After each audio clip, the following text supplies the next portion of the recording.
Nadreen, एक बड़ा issue और है, वो है बुशहर, जहां से रूस ने अपने बहुत सारे वर्कर्स को अभी निकाला है।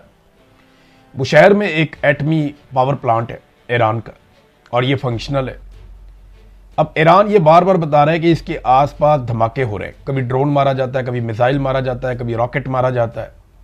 तो इसके आसपास बहुत करीब में धमाके हो रहे हैं, और एक गलती और पूरा खित्ता लपेट में आ जाएगा। और ये IAEA रोजाना की बुनियाद के ऊपर 3-4 दफा पूरी दुनिया को खबरदार कर रही है। जो ये एटमी असासों के हवाले से आलमी इदारा बना हुआ है, वो पूरी दुनिया को बार बार खबरदार कर रहा है कि ये रोके आप, ये हो गया तो सब फंस जाएंगे। और सब कैसे फंसेंगे मैं आपको बताता हूं। बुशहर में अगर ये ताबकारी हो जाती है ना, तो याद रखिएगा कि अप्रैल के महीनों में जो हवाएं चलती हैं ना, अप्रैल और मई के महीनों में, ये नॉर्थ वेस्ट चलती हैं।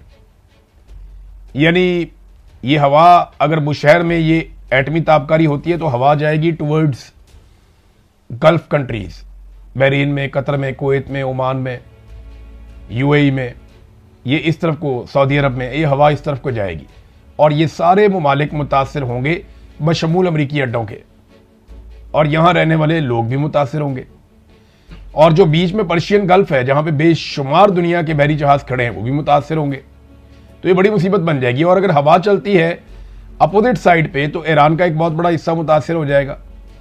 और अगर पाकिस्तान की तरफ आती है तो पाकिस्तान को इस पे आज ही बात करनी चाहिए।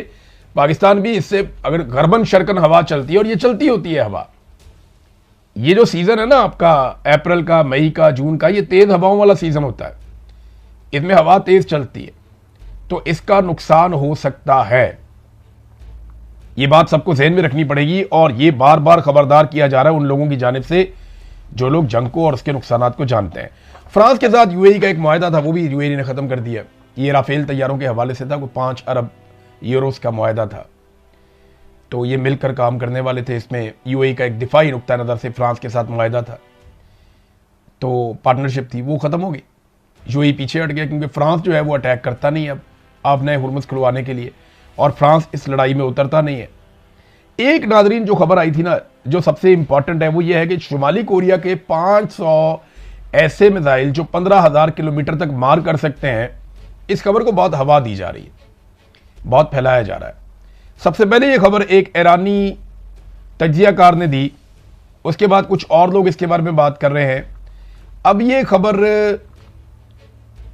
एक और तज्जियाकार ने दी है, और उनका ये दावा है कि चाइनीज तज्जियाकार हैं, कनाडा में रहते हैं। मैंने आपको इनके बारे में पहले भी बताया था, मैं इनका तज्जिया मेरे सामने है, मैं ये सुन भी रहा हूं अभी। तो इन्होंने ये दावा किया है कि वाकई ईरान ने ऐसा किया है और कोरिया ने उनको हथियार दिए हैं। वो कहते हैं कि शुमाली कोरिया और ईरान ने दुनिया के 500 जदीद तरीन सॉलिड फ्यूल ICBM की मुंतकली मगरबी मुदाखलत के बगैर मुकम्मल कर ली है। यानी मगरबी ममालिक को पता ही नहीं चला, और वो इतना सारा हथियार अपने पास ले भी गए ईरानी शुमाली कोरिया से। शुमाली कोरिया का तैयार करदा 500 हवासोंग 18 मिसाइलों का निज़ाम, जिसने 2023 के तजर्बाती लॉन्चों में 15,000 किलोमीटर से ज़्यादा की दूरी तक मार करने की सलाहियत दिखाई, अब सिर्फ इसराइल या मशरिक़ वस्ता में अमरीकी अड्डों तक ही नहीं, बल्कि खुद अमरीका तक पहुंचने की सलाहियत रखता है। ये 500 मिसाइल एक इंतहाई खुफिया लॉजिस्टिक ऑपरेशन के जरिए ईरानी सरजमीन पर ज़ेरे ज़मीन महफूज मकामात पर पहुंचा दिए गए हैं, जहां वो ईंधन से भरे और निशाने पर सेट खड़े हैं। ये जनाब एक दावा है, दोबारा एक और जानिब से भी आ गया।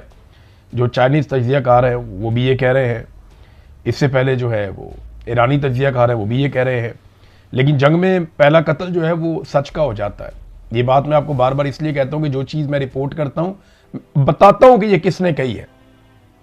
और अगर ये बात सच है तो ये अमेरिका के लिए बहुत परेशान कुन बात है, क्योंकि ईरान जिस स्टेट ऑफ माइंड में, उसका कोई पता नहीं, वो 500 मिसाइल इकट्ठे ही चला दे टूवर्ड्स अमेरिका, मुसीबत बन जाएगी अमेरिका के लिए, बहुत बड़ी मुसीबत बन जाएगी। वो सुपर पावर का स्टेटस ही उनका बढ़ जाएगा अगर ये इस तरीके की कोई चीज़ होती है। तो नादरीन, एक बहुत बड़ी मूवमेंट नोट की गई है, नकलो हरकत है।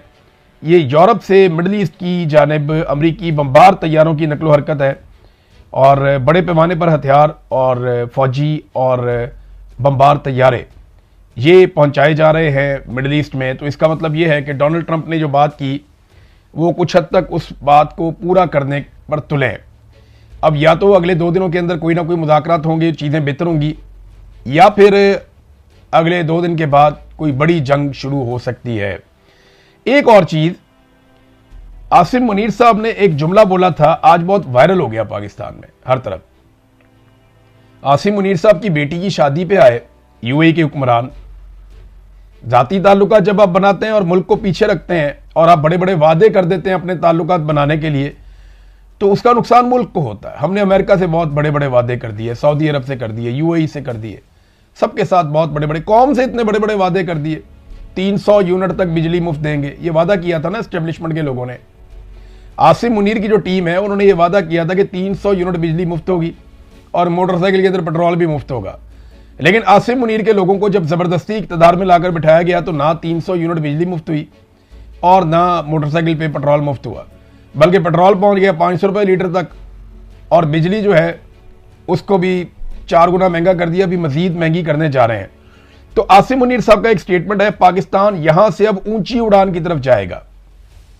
कहां गया ऊंची उड़ान की तरफ साहब?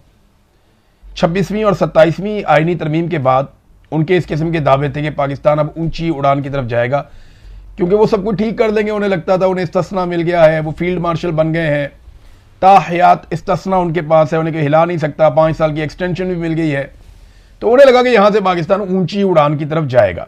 लेकिन हम देख रहे हैं कि जिस दिन से आसिम मुनीर साहब पाकिस्तान के आर्मी चीफ बने, इंसानी हुकूक हो, दहशतगर्दी हो, पाकिस्तान के अंदर मईशत हो, पाकिस्तान के अंदरूनी बैरूनी कोई भी मामलात हो, हर चीज़ में पाकिस्तान नीचे गया। सिर्फ एक छोटी सी अचीवमेंट मिली कि इंडिया के तैयारे गिर गए और उसको लेकर वो एयरफोर्स ने गिराए थे, लेकिन आसिम मुनीर साहब ने उसको अपनी कामयाबी बनाकर खुद फील्ड मार्शल का ओहदा ले लिया। आप बताएं ना, ईरान का आर्मी चीफ कौन है? इतनी बड़ी जंग लड़ रहा है सुपर पावर के साथ, कौन है? अभी कल जो है वो, कल परसों की बात है, अमेरिका ने अपने आर्मी चीफ को हटाया तो हमें पता चला इसका नाम क्या है। हमें तो पता ही नहीं था। और भाई आर्मी चीफ जंगें नहीं लड़ते होते, जंगें कौम लड़ती होती है, प्रोफेशनल फौज लड़ती होती है। यहाँ उठा के आर्मी चीफ को सारा कुछ सारा क्रेडिट दे देते हैं, तो ये ऐसे नहीं होता। ये हमारे यहाँ पे पॉलिटिक्स है और उस पॉलिटिक्स का फ़ायदा उठाया जाता है। बहरहाल कहा इन्होंने कुछ हुआ कुछ, मईशत भी तबाह हो गई, लोग गरीब हो गए, सरमायाकारी बंद हो गई और आज पाकिस्तान वहाँ खड़ा है जहाँ पाकिस्तान जिनको दोस्त कहता था वो भी आंखें दिखा रहे हैं।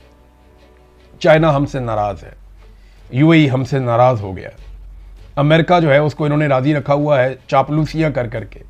सऊदी अरब को कैसे राज़ी रखेंगे? अगर वाकई वो लड़ पड़ते हैं तो आप कैसे लड़ेंगे? ये बड़े सवालात हैं। जब आप ज़ाती फ़ायदे के लिए मुल्क को इस्तेमाल करते हैं तो फिर नुकसान भी मुल्क को होता है। अब तक के लिए इतने, अपना ख्याल रखिएगा, अपने इस चैनल का भी